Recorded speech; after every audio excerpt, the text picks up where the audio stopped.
Fala galerinha do xadrez, tudo beleza? Garry Kasparov, tido por muitos como o melhor jogador da história, certamente um dos melhores jogadores da história, campeão do mundo por 15 anos e número 1 do mundo por mais de 20 anos. Garry Kasparov tem uma carreira que nunca houve uma carreira igual no xadrez da FIDE, né, do xadrez após os torneios oficiais da FIDE. E aqui ele tá jogando contra Leonid Yudesin, uma das melhores partidas da carreira do Magnus Carlsen. A gente vai ver o estilo boxeador do Magnus Carlsen, não, do Garry Kasparov. Olha aí, Rafa, o cara é tão fã que até quando vai apresentar o Kasparov fala do Carlsen. Agora é o seguinte, pessoal, do Garry Kasparov, um dos maiores, né, jogadores aí. E uma curiosidade é que ele se tornou grande mestre no primeiro torneio que ele jogou aos 15 anos de idade, né? Então, assim, ele já vinha estudando, treinando. Quando ele tava bem forte mesmo, ele foi jogar o torneio lá, ganhou, já virou grande mestre.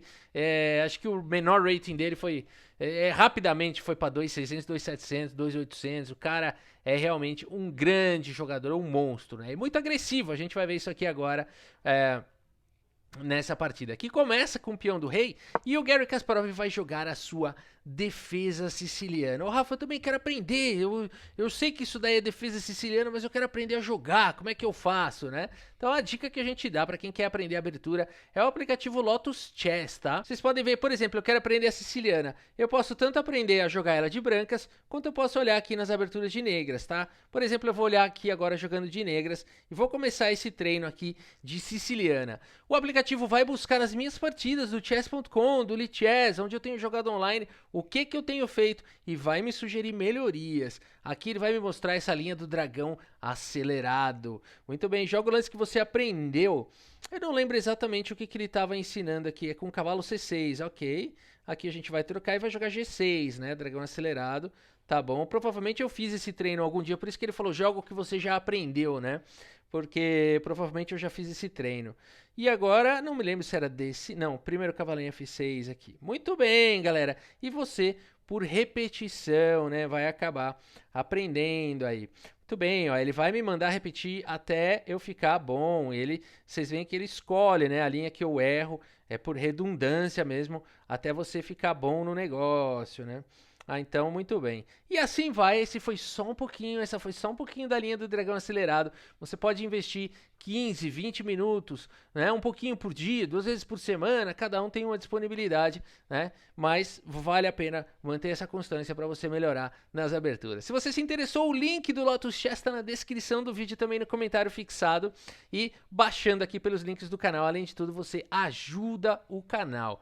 Não paga nada mais por isso, muito pelo contrário, tem também condição especial se você quiser ir para um plano de assinatura para realmente ficar especializando ali nas aberturas, tá bom? Lotus Chess é a dica. Será que o Kasparov fez o Lotus Chess? Acho que não, nessa época não existia e ele era um grande preparador de abertura, né? Era uma das grandes características de Garry Kasparov.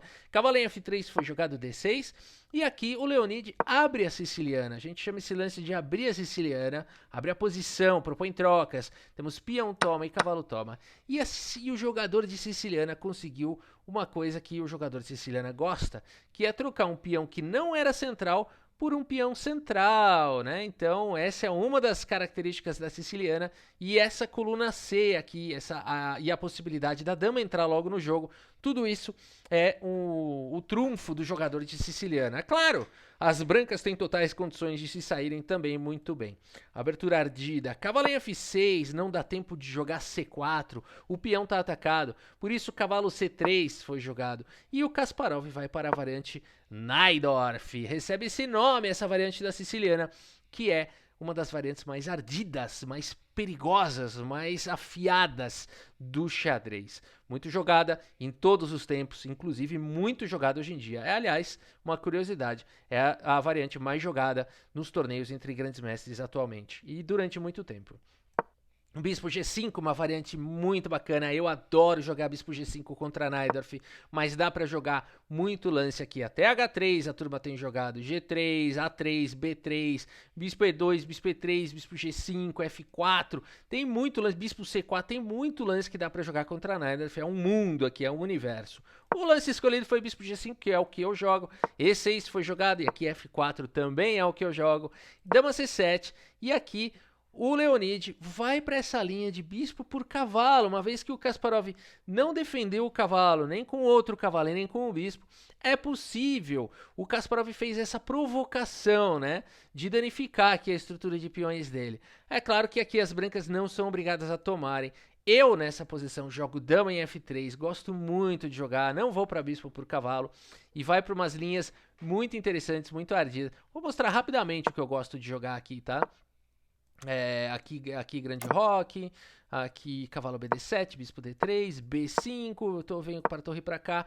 Eu gosto de jogar isso daqui. Quando joga bispo B7, eu gosto de jogar essa linha maluca. O melhor lance, segundo as engines aqui, é dama G3, mas eu adoro jogar isso daqui. Notem que a barrinha não gosta tanto, mas também não reclama. Notem aqui que é uma linha que, se você deixar o computador pensando mais, ele vai dizer até mesmo que tem chances para os dois lados, tá?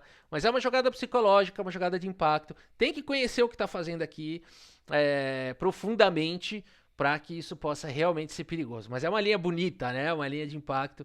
Eu gosto muito de jogar isso. Bom, a partida seguiu com o bispo por cavalo. Leonid aceitou o desafio do Garry Kasparov. E agora, então, o Kasparov tem que dobrar aqui os seus peões, expor um pouquinho mais aqui o rei. Posição perigosa. Brancas seguem com o bispo em E2, preparando o caminho para fazer o roque. E o Kasparov segue desenvolvendo peças com o cavalo C6. Por enquanto o cavalo está defendido, mas Leonid prefere jogar com esse super lance cavalo B3. É um lance que frustra a tentativa da dama vir para a casa de A5, frustra qualquer ataque aqui na coluna B. Um bom lance aqui do Leonid foi jogado. E o Garry Kasparov não perde tempo, notem com que energia ele vai jogando esse preparo, essa abertura. B5 já traz ameaças, Kasparov está jogando realmente com o rei no centro. E o Leonid vai para um lance perigoso aqui, ele vai para esse lance bispo H5. Agora aqui ele inventou moda. Provavelmente ele fez algum preparo, mas nessa época aqui a gente está falando do seguinte ano, pessoal. A gente está falando aqui do ano de não tem a data aqui, bacana. Mas, enfim, Garry Kasparov jogava lá nas décadas de 70, 80, né? Nessa época estava começando os primórdios ali da computação, né? Do xadrez já com computadores. Tinha uma coisa ou outra. O Garry Kasparov chegou a usar um pouco, mas não era no nível que a gente tem hoje em dia, né? O computador dava um cheirinho ali, dava alguma coisa e depois eles acabavam analisando. Então aqui eu acredito que o Leonid não fez um bom preparo, é praticamente forçado a jogar esse lance A3 aqui para parar o ataque das pretas na ala da dama, né? E aqui poderia seguir com bispo G7, todo mundo faria aqui o roque, e notem que poderia seguir dessa maneira com chances para os dois lados, né? As brancas talvez vão tentar um ataque ali na ala do rei, às vezes esse ataque fica um pouco perigoso demais por conta do posicionamento do bispo. Então é uma partida muito interessante. Essa seria a linha ideal, a linha do equilíbrio, né? Mas o Leonid aqui, ele vai para esse lance um pouco otimista, o lance bispo H5, um lance que surpreende, coloca alguma certa pressão aqui. E o Kasparov segue desenvolvendo peças com o lance bispo em G7. Temos o lance dama em G4, trazendo as peças aqui para o ataque. Interessante esse lance, já ameaçando aqui o bispo, meio que propondo um rei F8. Afinal de contas, você não vai querer rocar e deixar já o bispo na mira da dama, ou vai? Né? O rei na mesma coluna da dama. O Garry Kasparov não se incomoda e segue com o melhor lance da posição. Roque, um lance destemido, um lance de um estudioso, um lance de quem sabe o que está fazendo. Garry Kasparov não tem problemas com o peão dobrado, Garry Kasparov não tem problemas com esse ataque, com o rei exposto, e a posição dele é boa, e é boa porque ele tem contra-jogo na ala da dama. As brancas ainda tem um rei exposto, quer ou não, rei H8 e torre G8 também é uma possibilidade no futuro. Vamos ver como segue o baile. Gran Roque foi jogado, colocando aqui o rei em segurança. Garry Kasparov segue com o melhor lance da posição. Se você pensou em B4 também seria muito bom, mas o Kasparov joga primeiro esse lance cavalo E7, que traz um defensor para o rei e ao mesmo tempo traz a possibilidade de desenvolver o bispo nessa longa diagonal e as torres vão chegar para o ataque. Um lance muito forte e que também tem uma ideia muito bacana que a gente já vai ver, que está ligado à casa de F5. O Leonid segue com o lance cavalo D4, o cavalo volta para o jogo. E aqui o Kasparov solta o B4, olha com que energia ele vai jogando. O cavalo escapa para a casa de E2. E aqui sim, o Garry Kasparov mostra porque ele jogou o cavalo em E7 e a manobra que ele vai fazer é muito bonita. Kasparov segue com o lance F5 de qualquer maneira. E depois de E por F5, esta pancada aqui, olha que legal, olha que posição difícil. Não dá pra jogar. Rafa, eu tô pensando aqui em jogar F6 e depois eu vou dar mate com dama por G7. Cuidado, qual é o problema do lance F6? Vamos ver se você percebe qual é o problema. E eu espero que você tenha percebido que F6 não é possível nessa posição por conta desse ataque descoberto. Na verdade é uma pendurada, né? Acaba pendurando a dama, por isso esse lance é muito forte, porque agora ataca o cavalo, que é o defensor de F5, e o bispo vai chegar atacando a dama e atacando em C2, quer dizer, Kasparov já está alinhando todas as suas peças para um ataque fatal, e a essa altura do campeonato, no lance 16, já podemos afirmar que as brancas estão estrategicamente derrotadas, galera. Como assim? É para você entender a agressividade que é esse jogador Garry Kasparov, o boxeador do xadrez, o Mike Tyson do xadrez. A partida segue com o lance peão toma, e agora Garry segue com o peão toma, renovando o problema do cavalo atacado e do peão aqui também atacado. Esse cavalo vai ter que sair daí, vai cair o peão de F5, mas o Leonid tem uma ideia. Ele segue com o lance dama G5, um lance interessante, uma armadilha aqui, porque esse peão por cavalo ele tem agora esta pancada F6, ameaçando o mate. E para não levar mate, teria que cobrir de cavalo. E aqui as brancas ficam com uma posição muito boa. De repente já tem um peão a mais, já tem um ataque para cima do rei do Kasparov. Vejam como um passo em falso pode colocar tudo que o Garry Kasparov construiu por água abaixo. Por isso todo cuidado é pouco. Dama G5 foi jogado, o Kasparov não se afoba em jogar peão por cavalo e joga o lance H6 primeiro. E o Leonid aponta para a cara do Kasparov e fala: hahaha, você não captura meu cavalo, não captura mais. Joga o lance dama G3 e agora o problema de peão por cavalo qual é? É o gambito, né? O gambito da rainha aqui. Você sacrifica a rainha. Na verdade, você sacrifica nada. Você pendura. Pendura aqui a dama, né? E, portanto, não dá para tomar o cavalo. E parece que o Leonid fez uma boa manobra e que ele vai se sair bem dessa.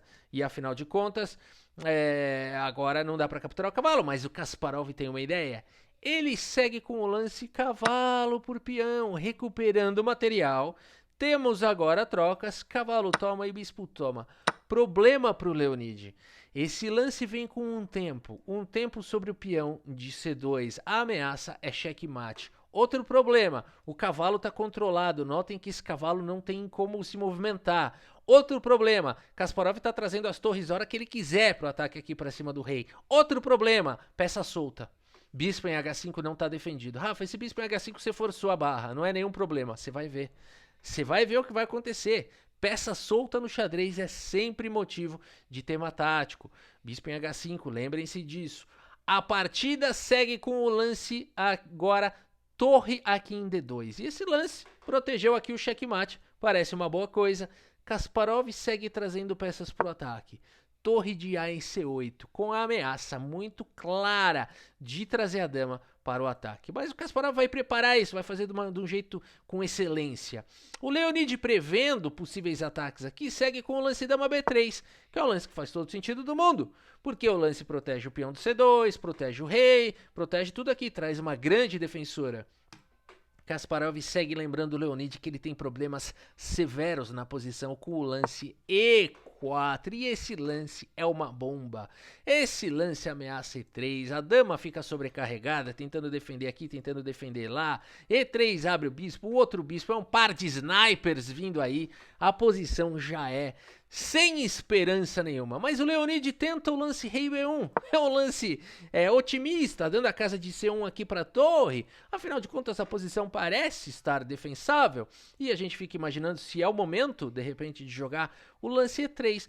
O lance E3 até seria um bom lance. Provavelmente um lance à la Magnus Carlsen jogaria esse lance. Mas o Kasparov não. Ele é boxeador. Ele não vai pro posicional, para depois trocar e pro finalzinho. Ele vai pro lance agora bispo E6. Por que eu falei que E3 é calça? Porque aqui, ó, tem um contra-joguinho. Queira ou não, as pretas estão melhores, mas tem um contra-joguinho. O cavalo chega lá em F5, né?